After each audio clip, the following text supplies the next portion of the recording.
আপনারা জানেন যে আজ ভোর রাতে সাবেক স্পিকার ডক্টর শিরিন শারমিন চৌধুরী ওনাকে গ্রেপ্তার করা হয়েছে ডিম্পির ডিবি কর্তৃক ধানমন্ডি থেকে গ্রেপ্তার করে ডিবি হেফাজতে বর্তমানে উনি আছেন।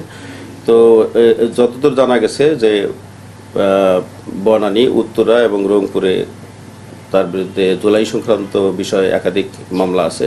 জিজ্ঞাসাবাদ চলছে, জিজ্ঞাসাবাদ শেষে তার পরবর্তী বিস্তারিত আপনাদেরকে জানানো হবে। আপনারা জানেন যে আজ ভোর রাতে সাবেক স্পিকার ডক্টর শিরিন শারমিন চৌধুরী ওনাকে গ্রেপ্তার করা হয়েছে ডিম্পির ডিবি কর্তৃক ধানমন্ডি থেকে গ্রেপ্তার করে ডিবি হেফাজতে বর্তমানে উনি আছেন। তো যতদূর জানা গেছে যে বনানী, উত্তরা এবং রংপুরে তার বিরুদ্ধে জুলাই সংক্রান্ত বিষয়ে একাধিক মামলা আছে। জিজ্ঞাসাবাদ চলছে, জিজ্ঞাসাবাদ শেষে তার পরবর্তী বিস্তারিত আপনাদেরকে জানানো হবে।